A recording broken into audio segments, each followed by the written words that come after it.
Good afternoon, YouTube. Welcome back once again to Fat Cat Collections, and today I got another watch for you. Now, this is the brand that I haven't reviewed for a little while, let's say a couple of years. I'm going to try to come back to these watches that I have in my collection, but for now, let's talk about the new watch. Now, this is a watch that I've been looking to get this for a while, and it's under Aragon. So, for those who've been watching me for a while, you guys know I feature all different brand watches on the channel, but for the most part, I stick to affordable watches. Now, affordable, I say affordable, because that's really subjective. Everybody's going to have a different budget and a different price point in which they not only feel comfortable buying or paying for something, but you know, where they just, you can have all the money in the world and you may not necessarily want to spend or see the value in spending a lot of money for a wristwatch. And that's kind of where I'm at. Now, again, I'm not stating I have all the money in the world by any means. I'm a working guy just like 99% of you, right? But I just for me, if I wanted to get a luxury brand watch, this is not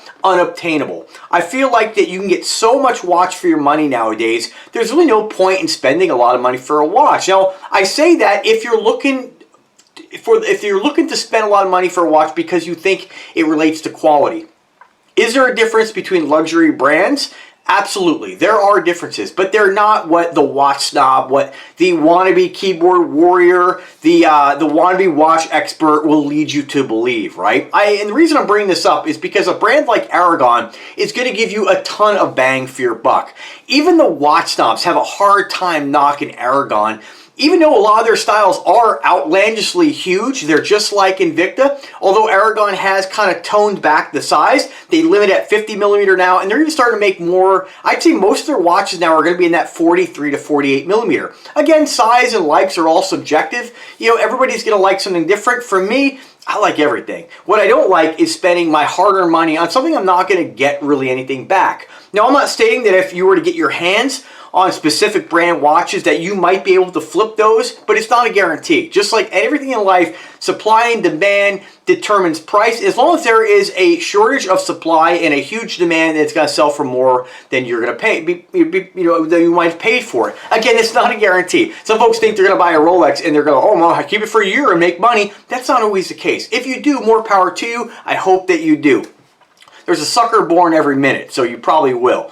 So with that being said, Aragon gives you a lot of bang for your buck, and across all brands, if you like Aragon, you will love Invicta. And if you love Invicta, you will like Aragon. And in all honesty, whether it be Nubeo, Spinnaker, all the many wonderful brands out there, a lot of the watch snobs, a lot of the people in the watch community where you get a lot of fake news, they're living in the past, right? Now, I'm not a watch expert, but I have conversations with guys who know a lot more than I do. I have one of my subscribers, a guy I communicate with often, is on his journey for becoming a watch, I don't know what the proper term is, but like a watch mechanic, right? And I look forward to learning more through him, but even in the beginning here, I'm not going to drop any names, but even in the beginning, you know, there's not a lot of difference, and there's a lot of markup when it comes to watches. Now, again, with that being said, you go take a watch like an Invicta, put it under 200 times magnification compared to a Rolex, you're going to see those night and day differences, right? But at the end of the day, are you putting your watch under 200 times magnification? That's really just for you. So when you're looking at a brand like Aragon, know that if you like Seiko, you're going to love Aragon, right? Really, anybody who really owns a Rolex, who is honest, will tell you that these brands are phenomenal. We're not living in the 80s anymore. Modern manufacturing is insane. It is so good. And the Chinese factories don't sit by and say, oh, we made this crummy, watch in the 80s that's really crappy, so we're just going to keep doing it for the next 40 years. It's not the way it works. It gets better and better. And so the stuff coming out of overseas and China and places like that are phenomenal. And that's where a lot of the watches that are affordable come from, right? Cheaper labor rates, amazing modern manufacturing, modern machining. You don't have to pay a lot. This Swiss made is just nonsense. It really is. And luxury brands are nonsense. But again, I'm not knocking you if you want to buy one, want to wear one by all means, but don't think you have to get great quality. So with all that out in the open again and out onto the table, let's talk about the Aragon Millipede. Now, this is not going to be a watch for everybody, right? My dad's not going to rock this, but it is a smaller size. And you guys know my watch journey, if you've been watching me, whether you like me, hate me, whatever it may be, I really, when I first started, it was always about big watches, and I still like the smaller ones. I didn't start off wearing big, huge 55mm watches, But as time has gone on, I really wear everything now, you know, whereas before it was like, if that's 50, I want bigger. Now that I've added a lot of those huge watches to my collection, I like the smaller stuff too. So I'd say I have a pretty good balance between big watches and small watches. I generally don't go under 42 millimeter though. I would, but you know, it gets to the point where it's not really much, it doesn't have much presence, it doesn't have a lot of personality when you're going that small, right? So this is, again, the Millipede. I had 3 of these. I had this by the original Android name I recently sold in the 55 millimeter size, just because when I wanted to wear something really big, I just never wore it. Beautiful watch, but it was more of the matte finish, royal blue face, very cool, very desirable. I sold that sucker for more than I paid, a lot more than I paid. So it just goes to show you that any brand can make you money. It's about supply and demand. But this watch has been on my radar for a while. It's still the Millipede. And if you're not familiar with the Millipede, they give it that name because of the bracelet. It has sort of a Millipede-like, I don't know, kind of, I get, at least they're tying in the name with this watch perfectly. When you say this is the Millipede, you're like, that makes sense, you know, just because of the lugs on here, not the lugs, but the actual screws for the bracelet. They're kind of like ridged or not really knurled, but they have like kind of a groove to it. So this is how you size the watch. You unscrew these, so you can bring this watch down to a very small wrist size. As far as the size, you can fit this on from the manufacturer. I think it's about 8 or 9. I think it's 9 inches. But so I have it sized for a 7-inch wrist, which I'll show you what it looks like I always do on the wrist in a little bit. But this one's always been calling me. Ever since I saw that kind of like turquoise and bright white bezel, I've wanted it. But you know, being that I have this already in the gold with the what do we got, white topaz, that I have it in the black with the black spinel, you know, I just was waiting for the right time for pulling the trigger on this. And right now is a fantastic time. Now, unfortunately, Aragon does not have an affiliate program. They don't even like to work with any marketing. They really let their brand sell itself. I used to review Aragon watches on this channel, ones that I bought, and then also ones that they would send me 3 at a time to collaborate and review, and then I could buy them at a wholesale price for myself. They did away with working with influencers and YouTubers, so they just do everything on their own now. You know, on a personal note, I kind of feel a little bit, you know, disappointed by that, because I feel like Aragon kind of like used some influencers and used, you know, home shopping networks and stuff to kind of get their name out there. And then once they kind of were established, they kind of be like, see ya, which, you know, that's okay, that's business. But it is disappointing, because when you watch Wing review these watches, you know, it's a different perspective from somebody who's the owner of the company. And that could even be said about somebody getting a free watch like myself and reviewing it. But remember, I was always a fan of this brand before they were even Aragon. So I can tell you, my personal feelings aside from being able to work with them and experience some of their other watches in the collection, right, and share with you guys, I still really appreciate the brand, and I appreciate the quality they give you. Now, some folks will also state that, oh, Aragon gives you so much more than Invicta. That's not true at all. If you compare Aragon watches as far as quality across all their different models, Aragon has ones like the, what was it? I think they had one called like the Halo, crummy quality. The Halo, I reviewed the Halo, check that video out. It's not bad, but if you compare that watch, I compare most Aragon watches to like your reserve level Invictas. And Invicta makes the terrible, kind of like very entry level, very cheap, not even stainless steel plated watches. And I'm not knocking plating, because if you plate stainless steel, you get a plated reserve level, you're golden like that. I have some of my Invicta watches and Aragons are 10 plus years old. Not one sign of that plating coming off, right, or wearing off. So the plating techniques are fantastic, but if you look at their little entry level stuff, and I hate to use price as a factor to determine quality, because it's just not the case. But in this case, again, I'm going to say it, you know, I think kind of a rule of thumb is if you're looking at watches by Aragon or by Invicta that are in that $30, $40, $50 price range, you know, I kind of stay clear from those. But, you know, Pro Diver, sometimes you can get for like $65. That's incredible quality. That's reserve level quality as well. So it just kind of depends. You got to take each watch as it comes. But with that being stated, I do feel like most of the Aragon watches they're producing now, they kind of did away with that entry-level stuff. There may be a few, but most of them are this quality level here. And the Millipede is awesome, right? Is it better than brands like Aquasea, Aquadive, all those, you know, Doxa? No. You know, are they better than this brand? Under macro, maybe the Dox is, but I haven't confirmed that. Again, you're spending, when I compare a $2,000 Aqua Dive, which I own, to something like this, other than the movement being different and the lume being a little different, there's not a lot of difference. This is going to get you that NH35 movement, a time-tested, trusted movement. If you have a watch with an NH35, sorry, excuse me, this has the NH36 or the NH series movements, you're getting a fantastic movement. But that doesn't mean the Seagull's crappy. That doesn't mean the Miyota's crappy. They're just different, and but you know, it's, if you see a watch, whether it be micro brand or a Seiko or whatever it may be, you're getting a good quality movement, right? Just for some of you folks out there who think, and I want to respond to a comment earlier today about a guy talking about building his own watch, and just, I mean, just utter nonsense. Talking about buying an ETA movement. If I had this, if I, you know, it's like, dude, like I told him just buy a Rolex, you know? Like, he's like, oh, I wouldn't buy a Rolex. He's talking about building a watch. Like, dude, I'm not nerding out with you on this. Like, you have this idea, people have this idea in their head that to get the $250 ETA movement or ETA movement, that they're getting a superior movement to an NH35 or 6 or 7. You're not. You're getting a different movement. There may be on paper things that may make that movement better on paper, but for everyday normal use, right? For any use, really, it's going to tell time, and it's got to tell time well. Like, and I always say, if telling time and being accurate is your primary reason, then just get a digital watch. Like, there's nothing can touch that. So again, what's the point, right? So again, amazing movement in this. You're going to be very happy with it. And what I love about this is not just, you know, again, I have millipedes. I love the bracelet design, but I wanted something in a smaller size, because one thing I kind of enjoy lately is a watch that has a nice, tall, thick wrist presence like this at 16 millimeter, but a smaller case.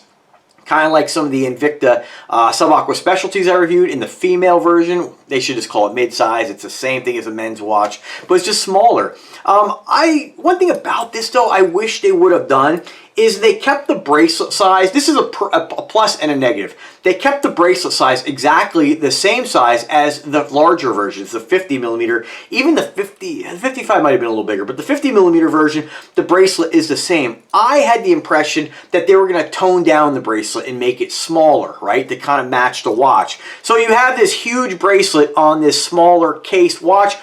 I personally think this would look better with a smaller bracelet on it, right? But it doesn't mean I don't love it. I'm really happy I bought it. But it starts to make the watch kind of look a little, it's not really proportionate. It starts to look like a big bracelet as opposed to a watch. That's a little bit of a stretch, and you may disagree with me on that, but I think that would have made this watch even nicer to have a smaller bracelet. I know. Coming from me, right? The last person you would think would say that. But overall, I mean, incredible watch. So what does the Millipede have? So this is mirror polished on this particular version. They do make this watch in a bunch of different variations. The rotor, again, the limited edition versions that I have. But this one is just, I don't know what it is about this. I believe it's an acrylic bezel, and the whole bezel is loomed. And I can't give you a lume shot. I know some of you folks can be like, oh, you don't show the watch. It's like, dude, if you don't like the content, then just fuck off and don't watch it, right? If you like the information I'm providing, then watch it. Like, I'm not here to appease every single viewer, right? I'm going to make the videos as best as I can, as fast as I can, and give you as much information. I throw pictures up here. I'm not sure what me showing you a lume shot would do when you have the pictures. But they'll come back and be like, oh, well, I don't trust the Aragon web. It's like, dude, you just can't win with people. But it does have this beautiful acrylic bezel. And then you have this awesome, it's not Tiffany blue, but Tiffany blue, that Patek collaboration, kind of like threw some light, kind of a spotlight on this color. I've always liked baby blue, turquoise. This looks killer with, I got this beautiful turquoise pinky ring. Awesome. So, I mean, this is, if you don't have blue in your collection, it's just so summery to me. I love wearing this in the summer. Again, I'm not trying to make it about colognes. You know, this is for winter. This is for, you can wear whatever you want when you want. But I do kind of feel very summery when I'm wearing this. Very cool. The bezel looks fantastic, and with this particular model, only the bezel has lume, and of course the indices, but some of the other models, if you get the white face version, the whole face glows. So very cool looking. But I didn't really get it for that. I just love that. Just very, I'm going to call it kind of nautical. Doxa-ish, you know, just light and fun. I love this piece. And again, you know, the bracelet, I mean, we can't say enough amazing stuff about that. I mean, big, chunky, mirror polished. Some folks whine on YouTube about, and some of these guys who like Aragon will tell you, oh, I had a problem with, I really like brush, I like a brush finish. Like one guy, he took the bracelet off and he flipped it around, which is actually a good idea if you do like the brush finish, but then you're flipping, you know, the bracelet around, having a brush finish on a mirror polished watch. I guess it depends on the watch you buy. I don't think Aragon makes this watch with like a matte or brush finish case with a mirror polished bracelet. I think they tie the finish all the way through the watch, but I'm not 100% sure on that. But I just feel like saying, dude, like, just don't buy it then. You know? But hey, to each their own, whatever. But I happen to love the mirror polishing. Only downside to mirror polishing, though, I will say this. I've only worn this watch, I did wear it to work, and you know, and I am very active. You know, you're gonna get scratches on it, and so you know, you probably can't see by the video, but the mirror polishing, you are gonna scratch a watch no matter what you do. Remember, you know, watches like this are designed to be worn, right? And, you know, if you're really worried about a watch, like some folks will buy a watch, like some of the YouTube trolls we have will be like, oh, it's my Grail watch, my Rolex, and they like put it in the box and never wear it. It's not your Grail watch. You're looking to capitalize and sell it. Like, you know what I mean? Just stop lying.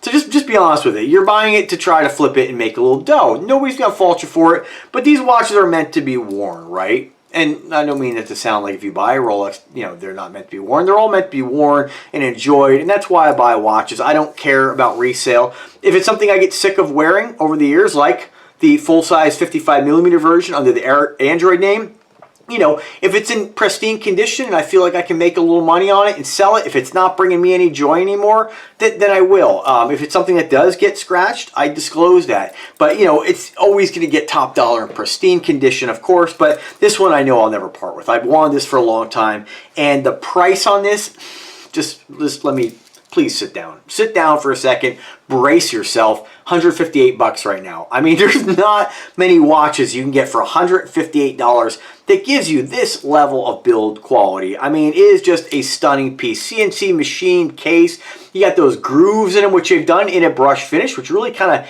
enhances, you know, the look and that they're there. You know, for you folks who need to hear the bezel ratcheting function, reminds me of working on my car. It's a ratcheting bezel, like all the bezels. Some just sound different. There's no wobbling. There's no back play. There's nothing. I mean, if you're familiar with Aragon, you know this. If you're not, you're gonna love this brand quality. You know, some folks will ask me, oh, well, should I get, you know, an Invicta or an Aragon? You get what makes you happy. You get what calls to you, you know. Milled clasp. Aragon usually does a dual push button deploying clasp, although on this one here, the clasp is a little sticky. Sometimes I have to get my fingernail in there to pop it, but that's you know, that's kind of standard on watches. They will wear in a little bit. You do have 3 levels of micro adjustment, and again, every link is adjustable. What I recommend you do is just put, I'm so impatient with my stuff. I used a little polishing cloth and I wrapped it around the screw. Then I took like a needle nose plier, held it, and turned it the other side. The other side, I didn't even protect it. And like I mean, if I did scratch it, like you can't see it. So it looks killer. Screw down crown. What else on specifications? I'll just give you guys the spec sheet on it, like I always do. So I'm gonna log back in here. Spec sheet on this here. Again, we have that Seiko NH36. And if you're not familiar with the NH series movements, those are Seiko produced movements, but you're not going to find those in Seiko watches. You will find, to the best of my knowledge, the exact same movement, just labeled a different model number, but it's the same, right? And again, I don't know which model or which watch they use it on. 43mm case diameter, and you do have a 9-inch bracelet, and you have 30mm in bracelet width. So really thick, really big. And this watch in this size kind of reminds me of, if you ever seen, what's that one brand? Oh, I'm drawing a blank. I reviewed it years ago. I can't remember. Sorry, I shouldn't even brought it up. But anyway, it had just a standard size case and then a really big bracelet. And it's just very chunky, right? This is like a huge piece of jewelry. So, you know, just kind of keep that in mind. If you're not a fan of a big bracelet, like this has a huge wrist presence, even though it's only 43mm. screw down crown, 316 stainless steel, 6.5 ounces in weight. We have white lume, and it glows blue on the bezel. So the bezel does have kind of like a bluish kind of hue. And then, of course, the indices, I believe on this are green. And then just say here, solid flip lock, push button deploying clasp, 24 millimeter. I'm not sure what they mean, 24 millimeter. I think they're kind of taking into account, like, when you look at 30 millimeter measurement, you're going all the way to the screws, and then 24 at the clasp. This is a proprietary bracelet, so if, for those who have any kind of ideas about, oh, I'll throw a leather one on it sometime or change it up, you can't. This is what you're going to get, right? And I don't know, I shouldn't say can't. Maybe somebody has the ability to CNC machine something or make an adapter or something like that, but this is proprietary to this bracelet. Again, 16 millimeter case thickness. Country of origin on this is Japan, which I don't know how many Japanese watches we have. I haven't confirmed that, but they say country of origin Japan. But all right, so what else? K1 crystal. K1 is something that Aragon uses. It's kind of like their, I believe K1 is a branded Aragon product, but I'm not 100% sure. Like Sterling uses. Does Sterling use? I'm not sure about that. Let me just strike that statement. I'm not sure on that. But anyway, the crystal, you know, it's K1 is kind of like how Aragon says Flame Fusion. Then you have like Cristerna and all these different, you know, most folks, if you're looking for watches based on specs, most folks say, oh, I need to have sapphire. I don't think it makes any difference at all. I've never scratched anything. But again, buy what makes you happy. But I've never scratched an Aragon, Invicta, again, any crystal, even just plain old glass. No worries there, you know. So, and for $158, I mean, who cares? I mean, it's pretty amazing. And again, I have, you know, for the other folks too, will be like, oh, I don't know anything about watches. I'm not an expert by any means. Like I can't, you know. Of course, if I wanted to, I could. I'm very mechanically inclined. Like, I have no, just for you folks who think I don't do anything, like, I have no qualms about, you know, taking apart an HVAC. You know, I replaced an inducer fan that. I took apart central vacs. I work on my car. I mean, whatever it is, I'm very mechanically inclined. I have the ability to look at a YouTube video and really get the gist of something or read about it. You know, and a lot of you folks do. So, I mean, watches aren't overly complex. There are little parts, they're put together, especially with watches that are mass-produced like this. These movements, they're everywhere, right? And so they've had a long time to make them work properly. And so, you know, I mean, I just don't think you're going to have any issues with something like this. Oh, it does have an exhibition window on the back. Check that out. So, I mean, I don't know what else to say. I just don't really pick apart watches like a lot of these guys do in this, like, watch community of snobs. Even, you know, like I said, even some of the folks now who are...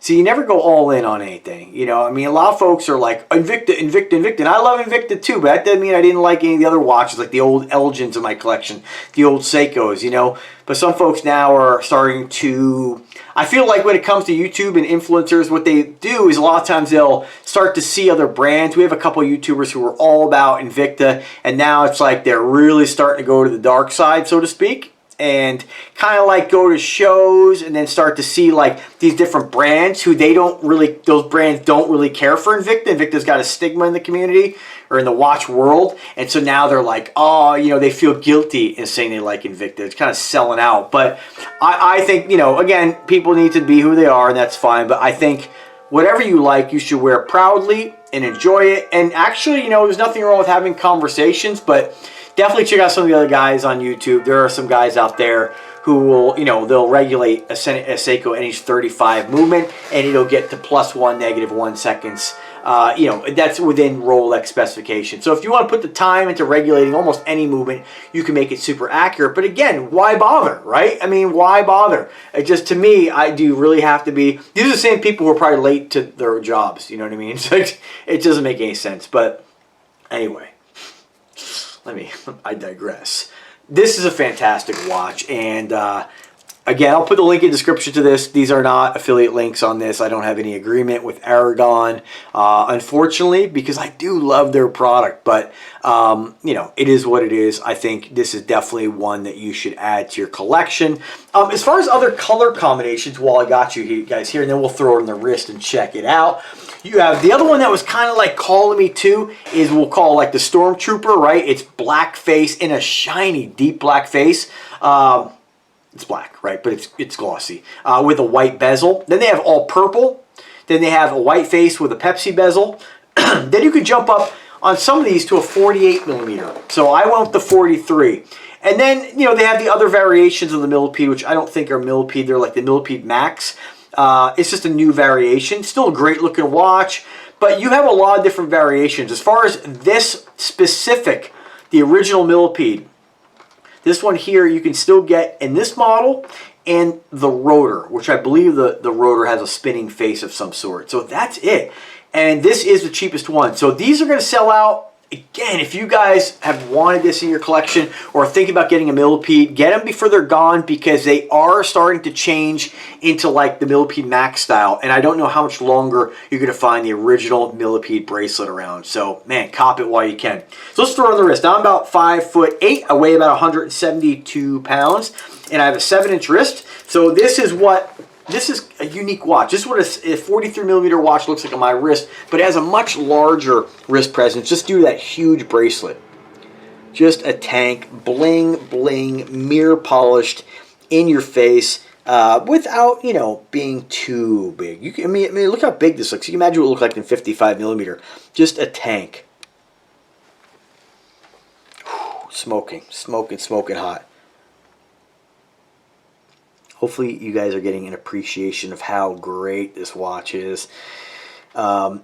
You know, you might be saying, well, you know, that watch has been on sale before. Why did it take so long to buy it? You know, I have so many and working with so many different companies all the time getting watches. I start to slow down a little with spending my own money on stuff, right? So it's got to be something really special. And I have a lot of Aragons. I have a lot of, you know, Invictas. So I kind of like to just get different stuff. But this one has been on my radar, and I ended up selling a different watch I don't wear. And so it was a wash. But stunning, stunning, stunning. Get it. Before we close, box. You can choose whether you want a box or a box. They say no box, but they send it. I don't know. Maybe they just sent me this. I don't know if this is like the cheaper box. Sometimes they have like kind of like a 3-slot. I don't know. It didn't make any sense because I ordered it with no box, but they shipped it in their generic Aragon box. We're not going to go into that too much. But nonetheless, awesome. Get it. Thank me later. Thanks for watching, guys. Have a fantastic day and take care.